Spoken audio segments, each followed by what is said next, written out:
Hey guys, how are you? Paula here. Welcome back to my channel, The Flavorful Home. Welcome back to my kitchen. If you're new, you picked a good video to come visit me on. I'm participating in Crocktober. I love these collabs, and Crocktober is awesome because it utilizes one of my favorite small appliances, the crock pot. I love the crock pot because you can dump and go. Set it and forget it. I don't know, I'm probably dating myself, but Ron Popeil and Ronco. You just put your ingredients in and you're done for the day. Go about your business. And that's what I like about it. Especially these last couple of days, summer has decided to come back to my little part of the world in Southern California. We were reveling in mid-70s, even mid-60s this past weekend, but the last couple of days we're in the 90s. It's not going to last, thank goodness. It'll go back down, I think, starting Monday or Tuesday. And so that's why the crock pot is a great little appliance. Want a pot roast? Don't want to turn your oven on? Put it in the crock pot. Today, my dish is a lovely dish from Tegan. And I don't know if you're familiar with Half-Baked Harvest. Tegan Gerard has awesome recipes. And hers is a cheesy broccoli chicken bake, almost like a casserole without putting it in your oven. And there's also a giveaway, of course. This whole collaboration is being hosted by Jeni from Jeni's Scratch Made Kitchen and Tony from Kettle Kitchen. And I want to make sure I have all the details for you guys so that you know exactly what's going on. It's November 2nd at 3:30 p.m. Pacific time. There will be a giveaway, and the winner will be chosen from the comments on a random day. There will be 3 winners, and the prizes are coming from Jeni and Kettle Kitchen and the MillerLife Kitchen. So be sure to leave your comments in all the videos. I will put a link to the playlist in the description. You know the road. In the description box, always check it. I know it sounds like a broken record, but the recipe link is also going to be in there so that you can print up your recipe, which, quite frankly, in this day and age is a good idea. My electricity was off from 8 in the morning till 6:15 the other day. I had no access to my printer, so you can't print anything up if you don't have electricity. What if Pinterest goes down? All those lovely pins that you have are gone. And I learned this lesson because a hot chicken recipe that I always used, suddenly the owner of the blog who made the recipe decided it was no longer free. If I would have printed that recipe up, I wouldn't have had to go searching for another one. So start printing your recipes up and get them organized. It's better to do that than wind up losing a favorite recipe to whatever may happen. Anyway, I'm going to turn you around and show you what goes into this delicious dish. Come on. Okay, so here are your ingredients. You want a yellow onion chopped up. If all you have is white or red, just use it. It's okay to not have a yellow onion. I had white, that's what I used. The only thing, maybe if all you have is like a Vidalia, a sweet onion, then you might want to consider going to the store for a yellow onion. Otherwise, use what's in your house. You need 2 pounds of either boneless chicken breasts or thighs. I like the breasts.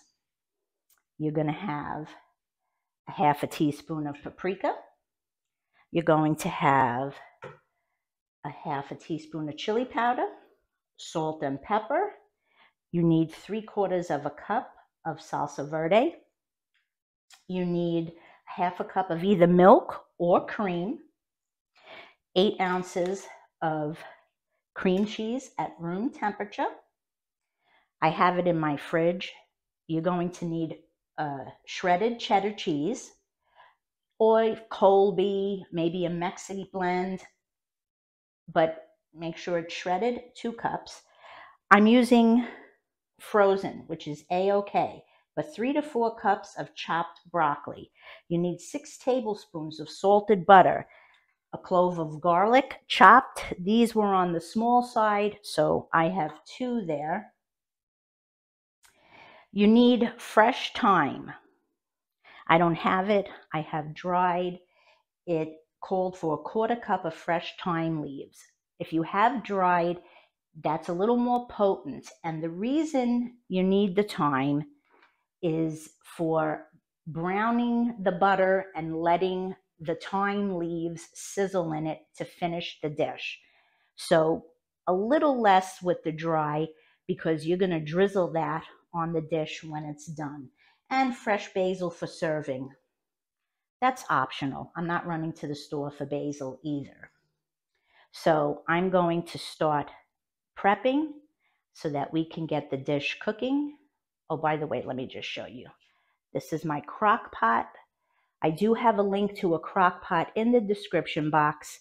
Yes, I use these liners. It makes cleanup a snap. If you don't like it, you don't need to do that, but I do.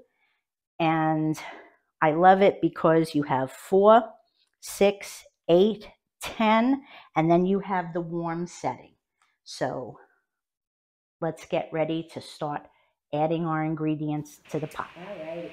So the first thing you do is you get your onions in the bottom of the bowl of the crock pot. Get them in. Get you a little closer and tilt you so you can see. Then goes your chicken. That's one. These are like massive chicken breasts. Unbelievable. And I got them on sale for $1.99 a pound. Haven't seen that price in a long time.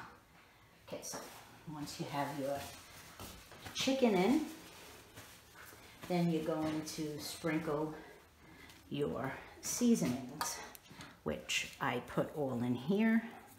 Kind of combine that a little and just get that all around. You're going to do your pepper.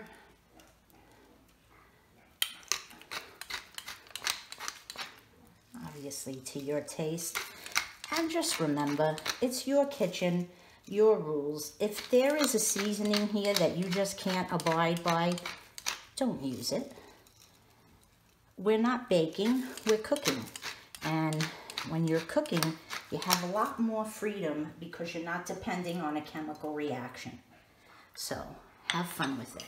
This is some kosher salt. Okay. Now, while it's not listed in the ingredients, in the instructions, she did say to put a 1/4 cup of water as well with the 3/4 of a cup of salsa verde. So we're gonna just pour that all over.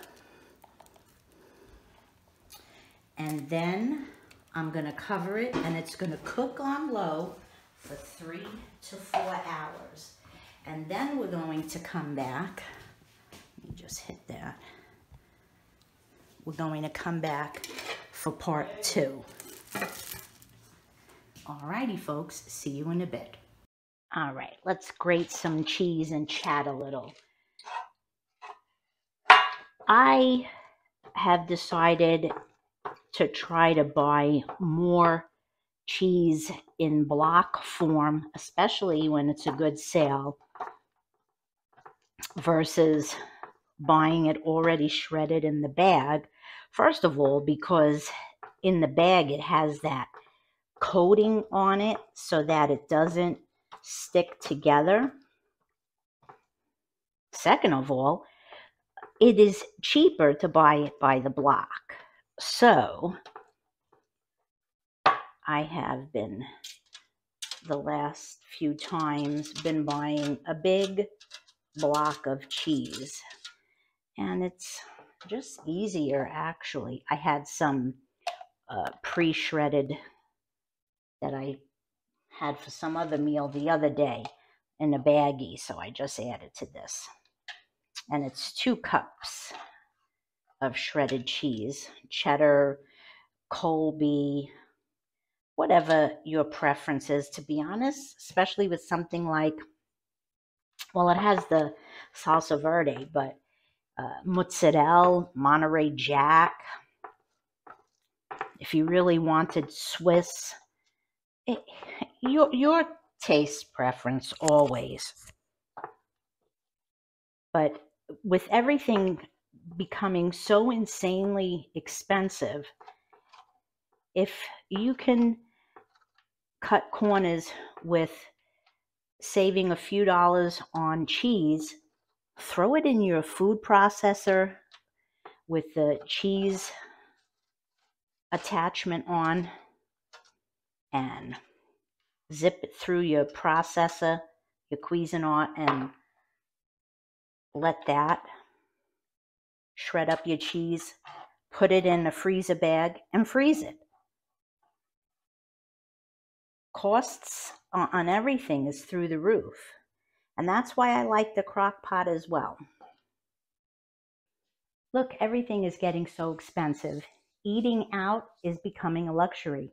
We don't go out to eat that often anymore. When I went back east in July, my husband and daughter, 2 of them, went to a local restaurant, and both of them had hamburger. They got burgers. Hers was a Beyond Beef burger. I think she probably got a soda. He just drinks water. $60 for 2 people to eat burgers. That's nuts. So you're a busy family. Kids are in activities. You both work. The crock pot is a wonderful tool to help alleviate spending unnecessary money. Not only that, you come home to a house that smells like love. Even though you didn't spend hours sweating over a stove, the house smells heavenly. And then you guys all sit down around the table and share about your day.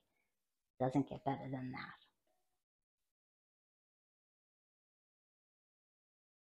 Alrighty, guys, are you ready for the best rice without the need of a rice steamer? I like to double my rice, but it's 1 cup of rice, and you rinse that rice, get all that starch. You want it clear. And this is just regular long grain rice, but you give it a good rinse. Remember, 1 cup of rice. You could see the water is starting to get clearer.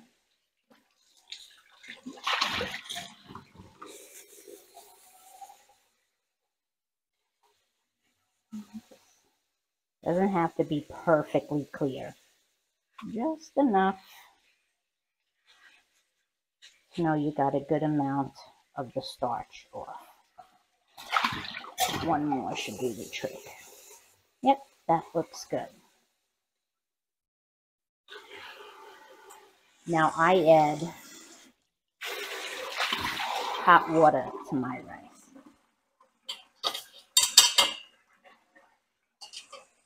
Rice is in the pot.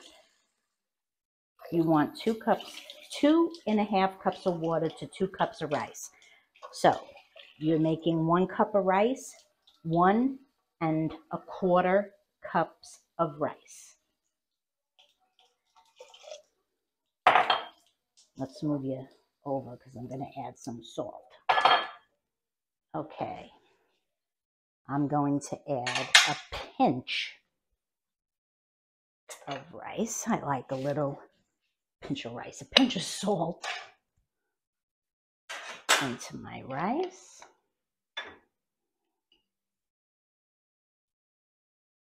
That might be a little more than a pinch, but that's okay. You give it just a brief stir. When this starts boiling, you immediately lower it as low as your stove will let you. You're going to cover it and you're going to cook it for 18 minutes. Do not touch it. Do not open the cover. Nothing. 18 minutes exactly. And then you shut it and let it steam for another 15 minutes. No peeking. As you could see, it's boiling. On goes the cover and down goes my flame. Let me see if I could get you in there to see how low. You see, that is pretty low. 18 minutes on the timer, no touching. Alrighty, let's get busy with part 2. You crank your crock pot up from low to high. Add in your cream. Now, she doesn't specify doing it, but I like to cut up my cream cheese because I just feel like it will melt better. You dump in your cheddar, kind of stir it around.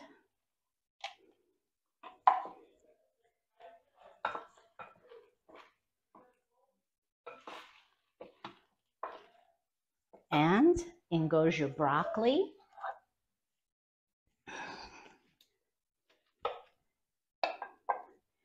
Stir it around, and you basically want it to meld and become a nice creamy sauce. So cover back up and I'll let it be for 15 minutes and then we'll come back. Let's do the finishing touch for the topping. 6 tablespoons, give or take, of butter. My 2 garlic cloves, roughly chopped, roughly. Oop, that one went. I'm not gonna go diving for a little piece of garlic. Remember, she said 1, but because mine are a bit on the small side, I went with 2. And this is my nuclear burner, so I keep my trivet there. Remember, it was a 1/4 cup of fresh thyme leaves. I didn't have thyme leaves, so I have just a hair shy of a tablespoon of thyme. And the whole thing is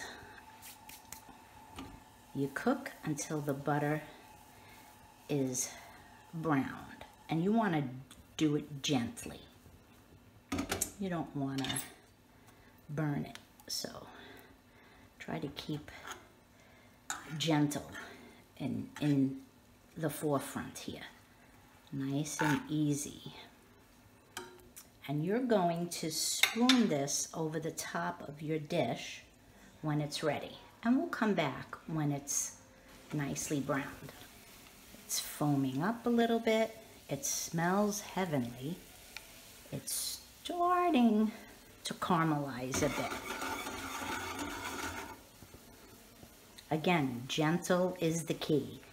You want a gentle browning so you don't have burnt butter or burnt garlic.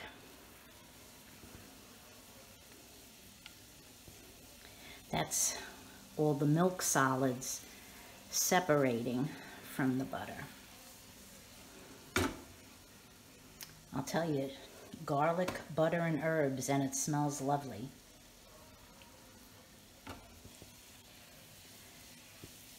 Looking good, and our rice is almost ready to get shut. Remember, you shut your rice and let it sit for another 15 minutes. Okay, I think I'm going to call this done. It's just starting to get its color. Again, I don't want it to burn, so I'm just going to move it over to this burner. That is a nice color there. And I'm going to put it in a bowl. Alrighty guys, it's time for the taste test. Oh, it smells so good. And yes, even on this little bit, I put some of that yummy butter, garlic, thyme sauce. I have a little bit of chicken, broccoli here.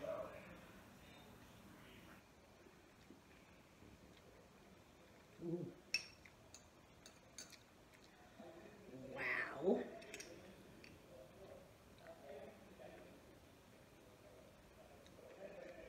That's really good, guys. Wow, all the juice on the rice, delicious. This is a good recipe. I hope you guys try it too. Well, friends, I hope you enjoyed my contribution to Crocktober. I'm glad you stopped by and visited with me. Please don't forget to check the description box for the playlist, the recipe, and for all the participating channels. Don't forget about November 2nd at 3:30 Pacific time, which would be 6:30 Eastern time, over at Jeni's Scratch Made Kitchen. She will be doing the live giveaway with 3 lucky people are going to be chosen. So make sure you comment on all the videos. Well, that's it for today. Thanks again. Until next time, go create something wonderful. Bye-bye.